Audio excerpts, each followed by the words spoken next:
আমৃত্যু ভালোবাসি তোকে। পর্ব ৫৮। মিমের মুখে অকল্পনীয় কথাটা শুনতেই আবিরের শরীর ঝাঁকুনি দিয়ে উঠেছে, অকস্মাৎ মেরুদণ্ড সোজা হয়ে গেছে। নিঃশ্বাস আটকে আছে গলায়, শ্বাসনালীতে তুফান। মুহূর্তের মধ্যে চোখের শিরা উপশিরা রক্তাভ বর্ণ ধারণ করেছে। বক্ষ স্পন্দন বেড়ে আকাশ ছোঁয়ার পথে। আবির নিজের সর্বোচ্চ অনুবলে মেঘকে যতই আগলে রাখতে চাইছে, প্রতিনিয়ত ততই বিপাকে পড়ে যাচ্ছে। মেঘের মুখে নিরন্তর হাসি ফোটাতে আবির নিজের সাথে একের পর এক নিগূঢ় বিগ্রহ করেই চলেছে। তারপরেও কোনো কিনারা পাচ্ছে না। কণ্ঠস্বরে তেজ ঢেলে আবির শক্ত কণ্ঠে জিজ্ঞেস করল, মেঘ কোথায়? আমরা সবাই আপুর রুমে বসে আছে আর আপুকে সাজুগুজু করতে বলছে, কিন্তু আপু চুপচাপ বসে আছে। আবির চোখ বন্ধ করে শ্বাস টেনে পরপর সর্বশক্তি দিয়ে নিঃশ্বাস ছেড়ে নিজেকে নিরুদ্ধ করার চেষ্টা করল। তারপর নিরেট কণ্ঠে বলল, ওকে বলি সাজুগুজু করতে হবে না, আর দেখিস ওই দিনের মতো কান্নাকাটি যেন না করে, আমি দেখছি। মিম আতঙ্কিত কণ্ঠে বলল, আপনি এখন বাসায় আসলে সমস্যা হবে। আবির অদম্য কণ্ঠে বলল, বাসায় আসবো না। শোন, তোর দায়িত্ব হলো যত দ্রুত সম্ভব তুই ছেলের বাবার নামটা জেনে আমায় কোনোভাবে টেক্সট করে জানাবি। মিম শীতল কণ্ঠে বলল, আচ্ছা। আবির কল কেটে দিয়েছে। মিমের সাথে আবির শান্ত স্বরে কথা বলেছে ঠিকই, কিন্তু আবিরের ভেতরটা রাগ আর দুশ্চিন্তায় ফেটে যাচ্ছে। মেঘ বাসায় অল্প সাজুগুজু করলেই আবিরের কলিজায় আঘাত লাগে। নিজের দৃষ্টি সামলে একের পর এক দোয়া পড়তে থাকে যাতে মেঘের উপর শয়তানের কুনজর না পড়ে। সেখানে কোথাকার কোন পরিবারের মেয়ে মেঘকে দেখতে আসবে, এটা আবির বেঁচে থাকতে কোনোভাবেই সহ্য করতে পারবে না। তানভীরকে কল দিতে দিতে আবির দ্রুত অফিস থেকে বেরিয়ে গেছে। রাকিব রাসেল কারো সাথেই দেখা হয়নি। এদিকে মেঘ বিছানায় হেলান দিয়ে বসে আশেপাশে আম্মু, বড় আম্মু, কাকিয়া সবাই মেঘকে বোঝাচ্ছে, রেডি হতে বলছে। মেঘের সেসবে মনোযোগ নেই। আজ মেঘের চোখে এক ফোঁটাও পানি নেই। সেদিন প্রথমবারের মতো কেউ বা কারা দেখতে আসবে কথাটা শুনে মেঘ নিজেকে শান্ত রাখতে পারেনি। তার উপর আবিরের উদাসীনতা মেঘকে আরো বেশি কাঁদিয়েছিল। কিন্তু রাতের বেলা আবিরের কথা শুনে মেঘ সবটাই বুঝেছিল আর নিজেই নিজেকে বকেছিল। আজ তাই মেঘের মনে আতঙ্কের রেশ মাত্র নেই। দিব্যি বিছানায় হেলান দিয়ে বসে আঙ্গুর খাচ্ছে। হালিমা খান চাপা স্বরে বললেন, এই মেঘ, আর কতক্ষণ এভাবে বসে থাকবি? উঠে রেডি হ, ওনারা কখন জানি চলে আসেন, তখন তোর আব্বু রাগারাগি করবে। মেঘ স্তম্ভিত দৃষ্টিতে তাকিয়ে ঠান্ডা কণ্ঠে বলল, আম্মু, আমি শান্তি করে খাচ্ছি, এটাও কি তোমার সহ্য হচ্ছে না? সহ্য হবে না কেন? তুই রেডি হোসনি শুনে যে তোর আব্বু চিল্লাচিল্লি করবে, তখন আমি কি করব? ওনারা চলে গেলে না হয় আবার খাস। আকলিমা খান শান্ত স্বরে বললেন, তোমার আব্বু আর বড় আব্বুকে তো চিনোই, সময়ের কাজ সময়ে না হলে মেজাজ গরম হয়ে যায়। এমন সময় মিম রুমে আসছে। নিচে আব্বু আর চাচুর কথোপকথনে ছেলে আর তার বাবার নাম শুনে আম্মুর নাম্বার থেকে আবিরকে মেসেজ দিয়ে জানিয়েছে। অতঃপর উপরে আসছে। আলী আহমদ খান বাসায় নেই। ইকবাল খানকে আকলিমা খান জানানোর পরপরই তিনি বাসায় চলে আসছে। মোজাম্মেল খানকে বারবার বোঝানোর চেষ্টা করেছেন, অথচ মোজাম্মেল খান কিছুই বুঝতে চাইছেন না। আবিরকে কল দিয়ে বললে আবির উল্টাপাল্টা কিছু বলে ফেলবে এই ভয়ে ইকবাল খান নিজেই বোঝানোর চেষ্টা করছেন। মিম মেঘের রুমে ঢুকতেই মেঘ খাওয়া বন্ধ করে চোখ তুলে তাকালো। সহসা মিম চোখের ইশারায় আবিরকে জানানোর কথাটা বুঝিয়ে দিয়েছে। মেঘ দীর্ঘ নিঃশ্বাস ছেড়ে আম্মুদের দিকে এক পলক তাকিয়ে শীতল কণ্ঠে বলল, তোমরা থামো, আগে ওনারা আসুক, তারপর আমি সাজব। মালিহা খান শান্ত স্বরে মেঘকে বোঝানোর চেষ্টা করলেন, কিন্তু মেঘের এক কথা, দেখতে আসলেই তবে সে সাজবে। এমনকি তাদের দেখানোর জন্য মেঘ সবকিছু রেডিও করে রেখেছে। ঘন্টা পেরিয়ে যাচ্ছে কিন্তু বাসায় মেহমান আসছে না। মালিহা খান আর আকলিমা খান মেঘের রুমে বসে আছেন, তবে সেদিকে মিম মেঘের কোনো মনোযোগ নেই। মিম মেঘের উপর হেলান দিয়ে শুয়ে তার স্কুলের গল্প করছে, আর মেঘ মিমের মাথায় হাত বুলিয়ে দিচ্ছে আর গল্প করছে। মোজাম্মেল খান আর ইকবাল খান অনেকক্ষণ অপেক্ষা করলেন, কিন্তু কেউই আসছে না। প্রথমে ভেবেছিলেন হয়তো জ্যামে আটকে আছে, এজন্য কল দেননি। কিন্তু অপেক্ষা করতে করতে এক প্রকার বিরক্ত হয়েই কল দিলেন সেই লোকের নাম্বারে। প্রথমবারেই কল রিসিভ হলো, মোজাম্মেল খান তপ্তস্বরে জিজ্ঞেস করলেন, আপনারা কোথায় আছেন? লোকটা কাঁপা কাঁপা গলায় বলল, আমি অফিসে আছি। মোজাম্মেল খান বিরক্ত ভরা কণ্ঠে জিজ্ঞেস করল, আমাদের বাসায় আসার কথা কি ভুলে গেছেন? লোকটা ঢোক গিলে কিছুক্ষণ থেমে অতঃপর বললেন, না ভাই, ভুলি নাই, কিন্তু একটা সমস্যা হয়ে গেছে। কি সমস্যা? লোকটা আরো কিছুক্ষণ চুপ করে রইল। মোজাম্মেল খান এবার হালকা রাগী স্বরে বললেন, কি হলো? আসলে ভাই, কিভাবে বলবো, আমাদের ছেলে অন্য এক মেয়েকে পছন্দ করে, তাকে ছাড়া অন্য কাউকে বিয়ে করবে না বলেছে। তাই শুধু শুধু। মোজাম্মেল খান রাগে কটমট করতে করতে বললেন, আপনার ছেলে অন্য কাউকে পছন্দ করে কিনা সে কথা আগে জানা উচিত ছিল না? আর সেদিন আপনার ছেলে তো আপনার সামনেই ছিল। আপনারা আগ্রহ না দেখালে আমি তো আপনাদের কখনোই জোর করতাম না। লোকটা ভাঙা ভাঙা কণ্ঠে বললেন, আমাদের মাফ করে দিবেন ভাই, আর পারলে দোয়া করবেন। মোজাম্মেল খান রাগে কল কেটে দিয়েছেন। নিজে দায়িত্ব নিয়ে বাসায় এত এত আয়োজন করিয়েছেন, সেখানে তারা আসবে না, এটা তিনি মানতেই পারছেন না। আগের বার তানবীররা কিছু একটা করেছিল ভেবে এবার আবির তানবীরকে কিছুই জানাননি, অথচ এবারও একই সমস্যা। মোজাম্মেল খান মনে মনে ভাবছেন, ছেলের যদি অন্য কোথাও পছন্দ থাকতো তাহলে সেদিন আমার মেয়ের ব্যাপারে এত আগ্রহ দেখিয়েছিল কেন? আমার মেয়েকে দেখার জন্য এত উতলা হয়ে গিয়েছিল কেন? ইকবাল খান মিটিমিটি হেসে বললেন, থাক ভাইয়া, মন খারাপ করো না। মোজাম্মেল খান ভেতরে ভেতরে রাগে ফুঁসছেন, চোখ বন্ধ করে সোফায় হেলান দিয়ে বসে আছেন। ইকবাল খান উপরে গিয়ে মেঘের রুমের দরজার সামনে দাঁড়িয়ে বললেন, তোমরা যে যার রুমে যাও, ওনারা আসবেন না। মালিহা খান উদ্বিগ্ন কণ্ঠে শুধালেন, আসবেন না কেন? ছেলের অন্য কাউকে পছন্দ। মেঘ ফিক করে হেসে ফেলল। মেঘের দেখা দেখি মিমও হাসছে। মালিহা খান রাগী স্বরে বললেন, এই মেঘ, হাসছিস কেন? আবারও বললেন, তোর আব্বু কোথায় কি ছেলে দেখে বলতো? আগের বার কি সব অজুহাত দেখালো, এবার বলে ছেলে অন্য মেয়েকে পছন্দ করে। সকালেও তো শুনলাম ছেলে তোকে দেখার জন্য খুব আগ্রহী। এখন এসবের মানে কি?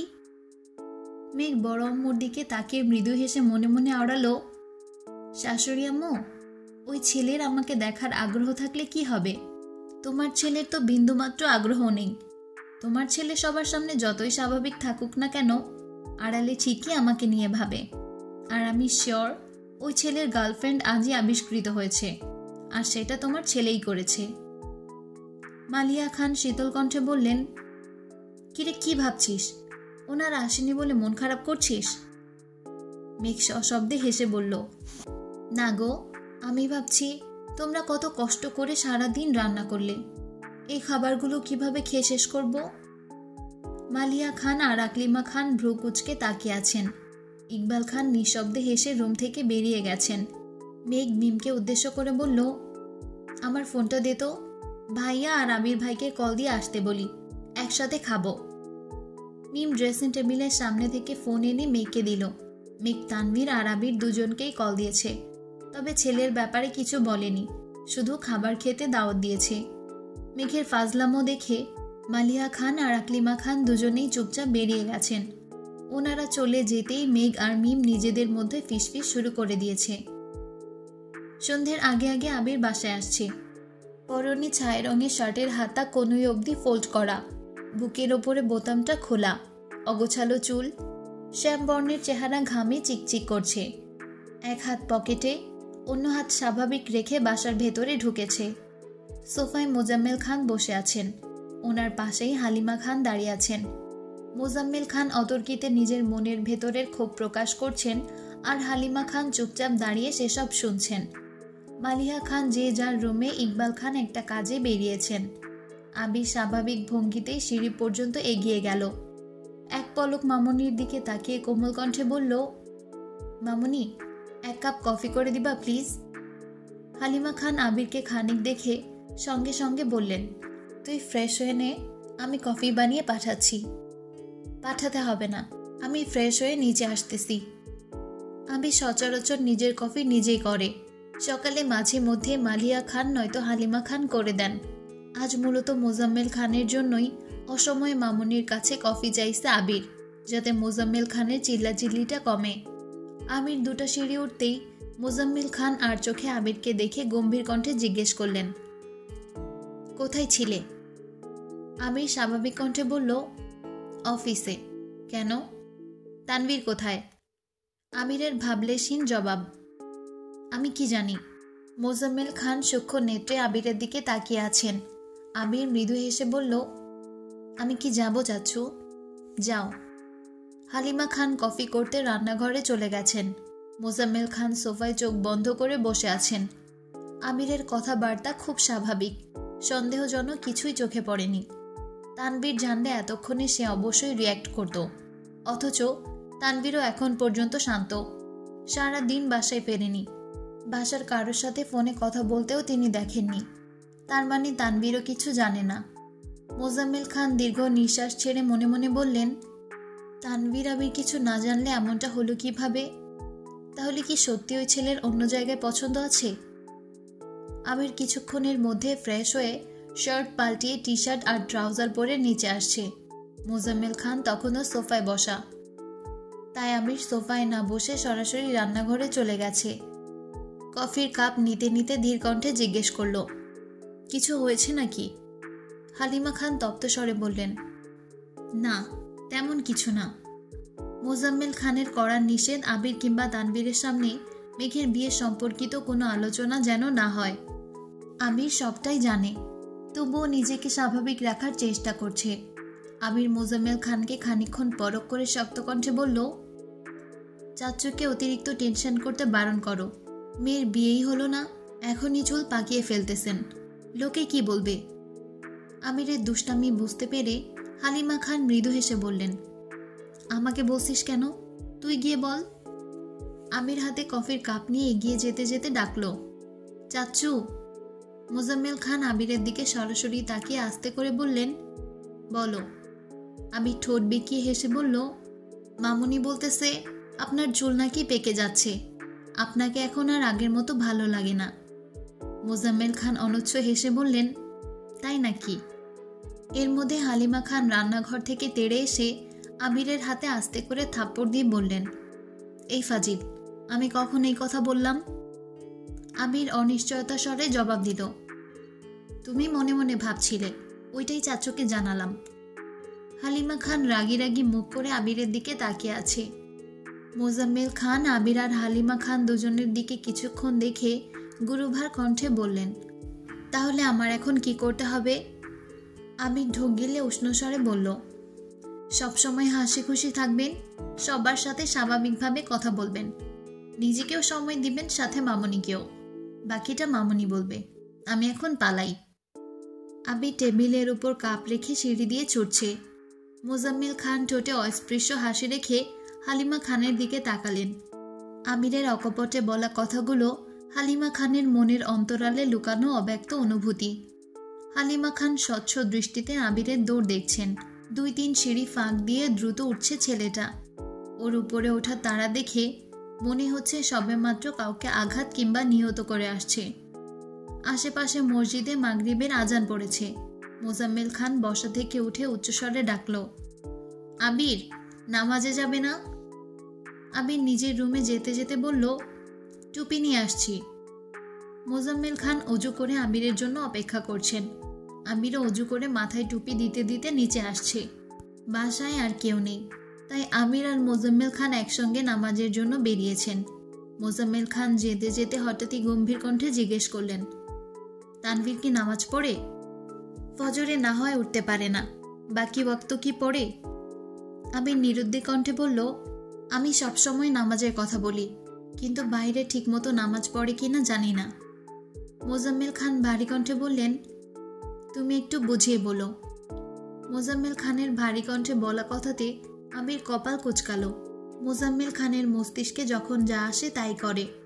এতক্ষণ মেঘের ব্যাপারে ভাবছিল, এখন সেই ভাবনা এসেছে তানভীর, তাও আবার তানভীরের নামাজ নিয়ে দুশ্চিন্তা করছেন। আবির মনে মনে আওড়ালো, তানভীরকে নামাজে নিয়মিত করার ঔষধ আমার জানা আছে, খুব শীঘ্রই ঔষধ দিতে হবে। মোজাম্মেল খানের দিকে তাকিয়ে মৃদু হেসে আবির বলল, আপনি চিন্তা করবেন না, ফজর থেকে তানভীরও আমাদের সাথেই নামাজে যাবে। দেখো যদি উঠাতে পারো। আবির মুচকে এসে বলল, প্রয়োজনে সারা রাত না ঘুমিয়ে ফজরের নামাজ পড়ে একেবারে ঘুমাবে। মোজাম্মেল খান আবিরের কথা শুনে ক্ষীণ হাসলেন। নামাজ শেষে অফিসের কিছু কিছু বিষয় নিয়ে কথা বলতে বলতে বাসায় আসছে দুজন। ততক্ষণে মেঘরা সবাই নামাজ শেষ করে নিচে চলে আসছে। তানভীরও বাসায় ফিরেছে। 4 ভাই বোন মিলে সিরিয়াস আলোচনায় ব্যস্ত। তবে সেই আলোচনার কেন্দ্রবিন্দু হলো খাবার। আবির আর মোজাম্মেল খানকে একসঙ্গে বাসায় ঢুকতে দেখে তানভীর ভ্রু কুঁচকালো। সচরাচর সবাই একসঙ্গে নামাজে গেলে আলী আহমদ খান আর মোজাম্মেল খান সামনে গল্প করতে করতে চলে যান। পেছনে আবির, তানভীর আর ইকবাল খান টুকিটাকি কথা বলে।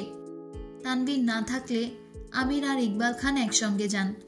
তবে এই প্রথমবার বাসায় কেউ না থাকাতে আবির আর তানভীরের আব্বু একসঙ্গে বাসায় আসছে, তবুও এমন একটা দিনে। আবিররা আসতেই মেঘ ঘাড় ঘুরিয়ে আবিরকে দেখে নিল। আবিরের মাথায় টুপি, সাবলীল ভঙ্গিতে আব্বুর সাথে কথা বলছে। তা দেখে মেঘের হৃদয়ের ধুকপুকানি তীব্র হতে শুরু করেছে।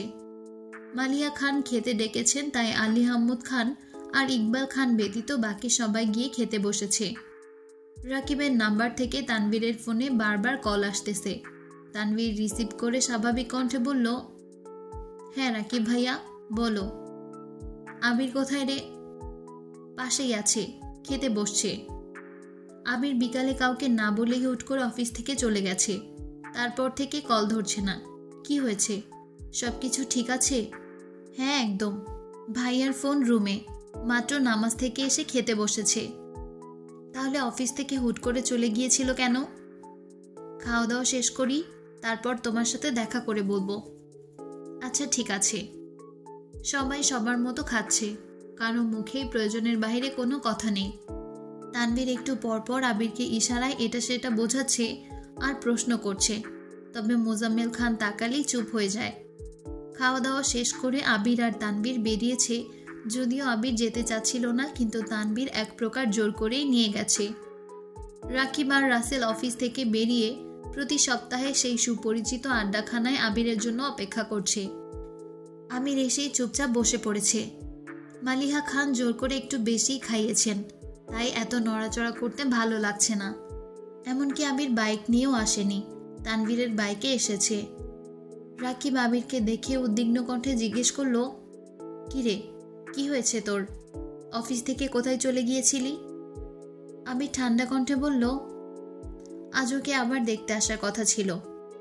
রাকিব চেঁচিয়ে উঠল, কি? তারপর? এর মধ্যে তানভীর বাইক পার করে চলে এসেছে।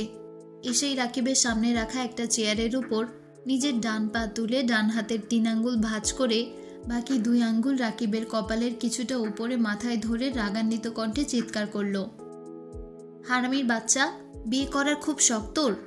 তাও আবার আমার স্প্যারোকে? বিয়ে তো বহুদূর, তুই আমার মেয়েকে কল্পনাতেও দেখতে পারবি না। তানভীরের গতিবিধি দেখে রাকিব থ হয়ে গেছে।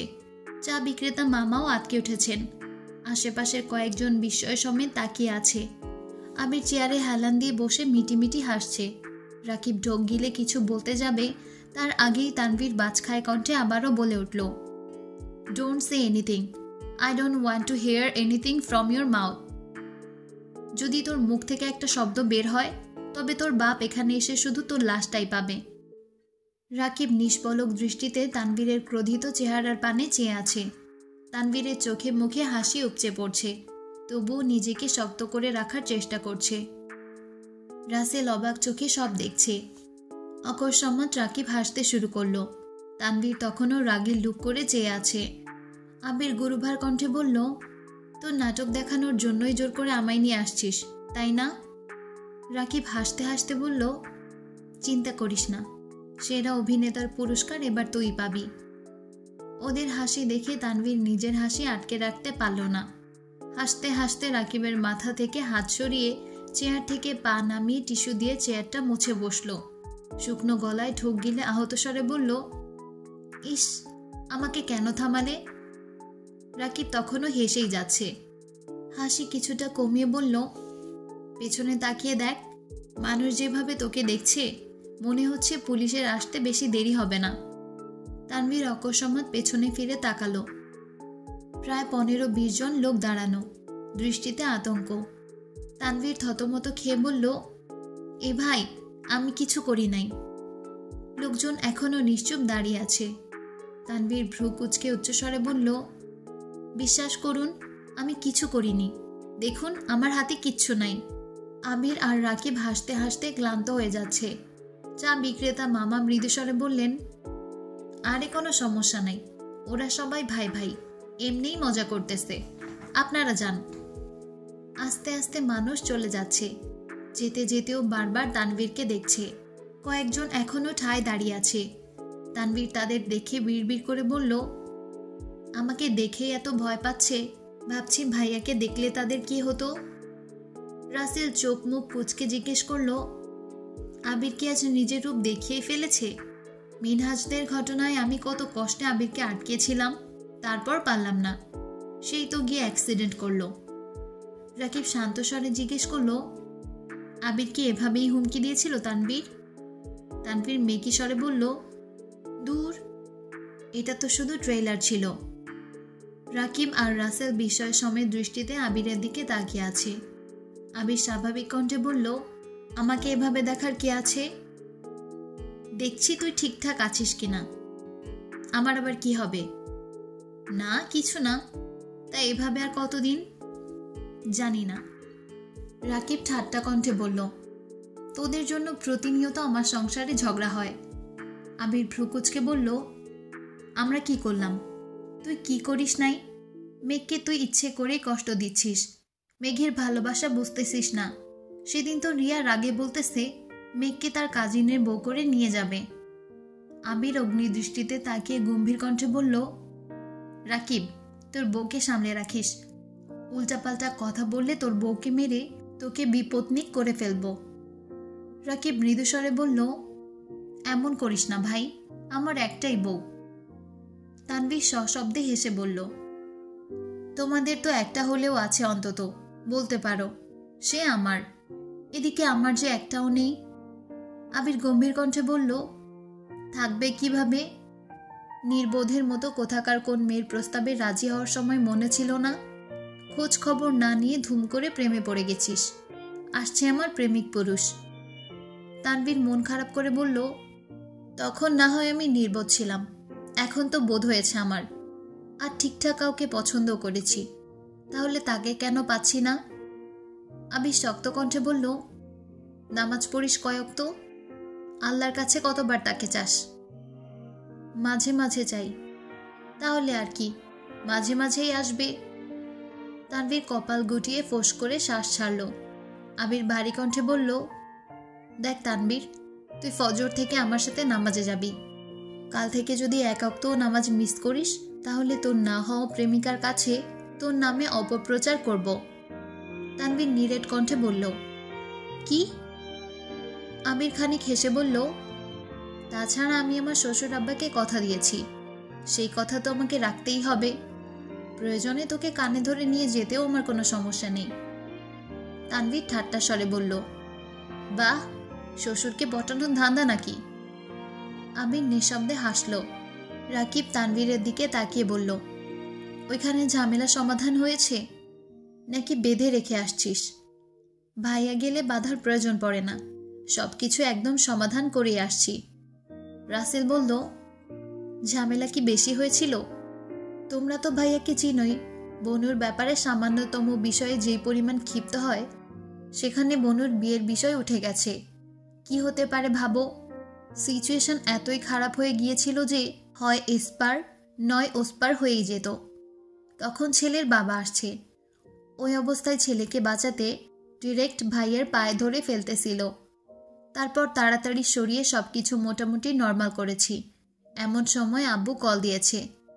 তখন আর কি, ভাইয়া যা যা শিখিয়ে দিয়েছে উনিও তাই তাই বলেছে। এই সবই। রাকিব তপ্তস্বরে বলল, আমাকে একটা কল দিতে পারতি?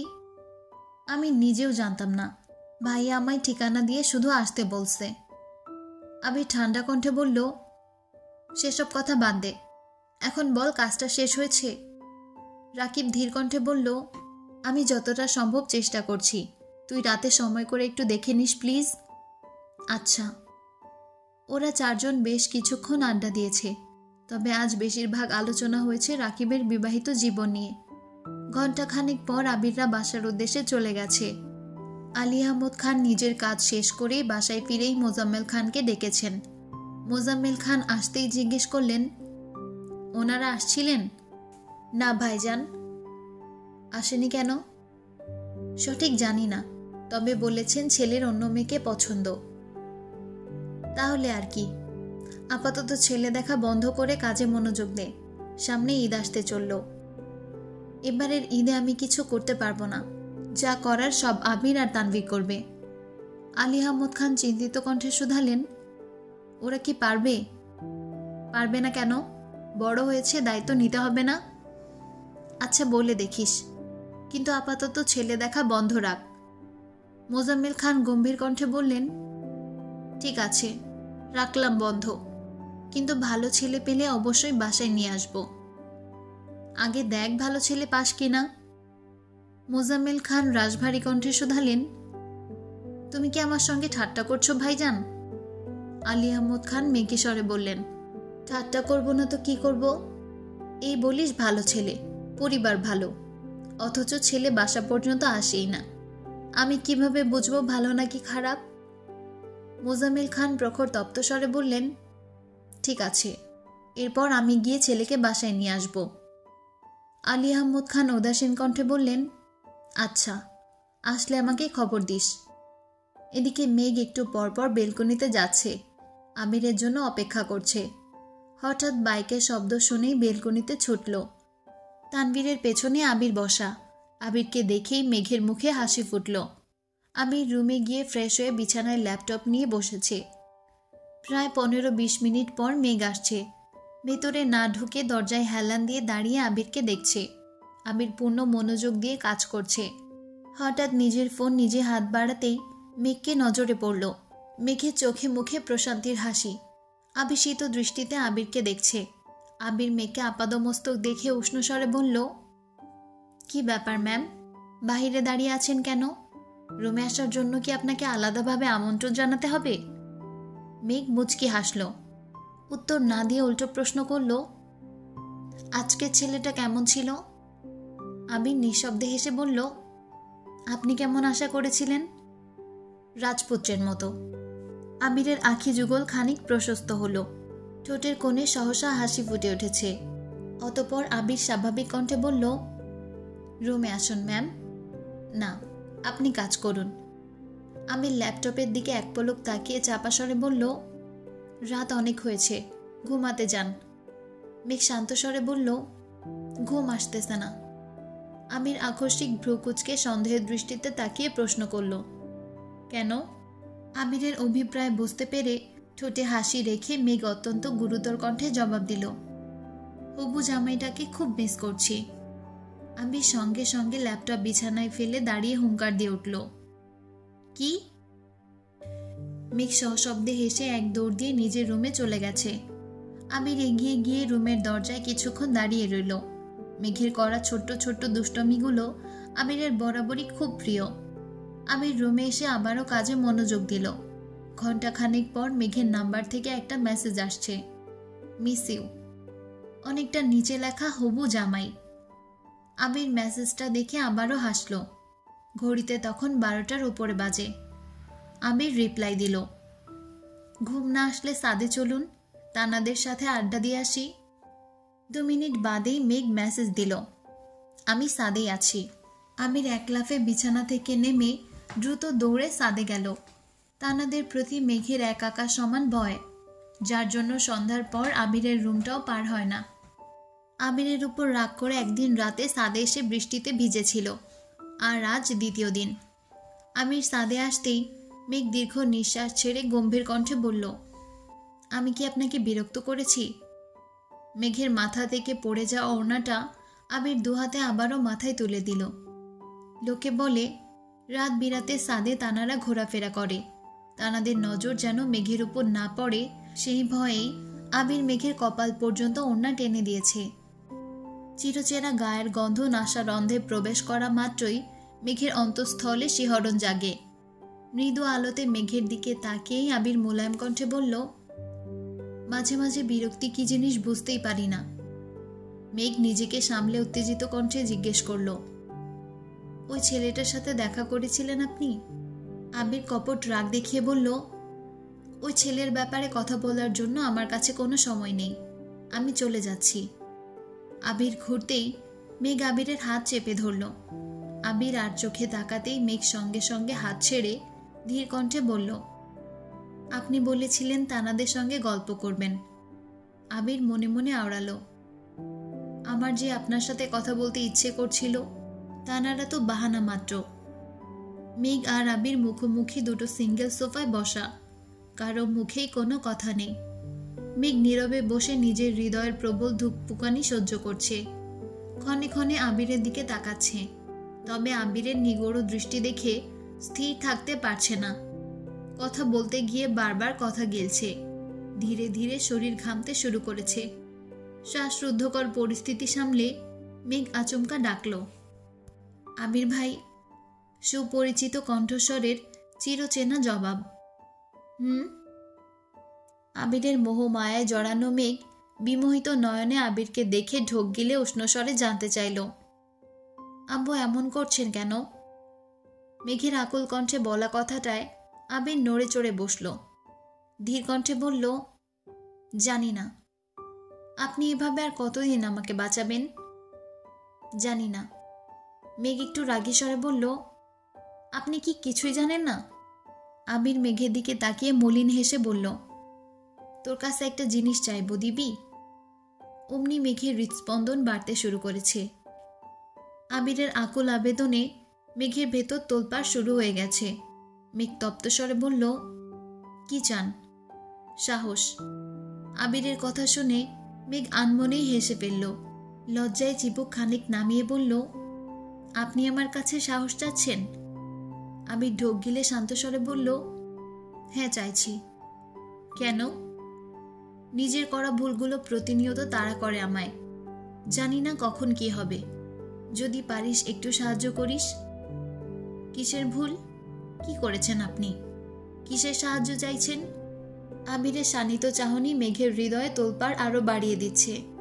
আবিরের কথার মানে বুঝতে পারছে না। বুকটা ধরাস ধরাস করে কাঁপছে। মেঘ প্রখর নেত্রে দীর্ঘ সময় আবিরকে নিরীক্ষণ করল। একবারের জন্য পল্লব ফেলল না। আবির দুহাতে নিজের মুখ ঢেকে বসে আছে। ভেতরে ভেতরে কাঁদছে এটা বুঝতে পেরেই মেঘ তড়িৎ বেগে আবিরের কাছে এগিয়ে গেল। আবিরের মাথায় হাত রেখে উদ্বিগ্ন কণ্ঠে শোধালো, আবির ভাই, কি হয়েছে আপনার? মেঘের স্পর্শ পেয়ে আবিরের ভেতরের কান্না কিছুটা প্রকাশিত হলো। আবিরের কান্না দেখে মেঘের রাকিবের গায়ে হলুদের রাতের কথা মনে পড়ে গেছে। মেঘ আর্তনাদ করে উঠল, আপনি কাঁদছেন কেন? কি হয়েছে বলুন আমায়, প্লিজ প্লিজ বলুন। আবির হঠাৎই মেঘের হাতটা শক্ত করে ধরল। আকস্মিক ঘটনায় মেঘের শরীর ঝাঁকুনি দিয়ে উঠেছে। ক্রন্দনরত অবস্থায় আবির কাঁপা কাঁপা কণ্ঠে বলল, আই এম সরি মেঘ, আই এম রিয়েলি সরি।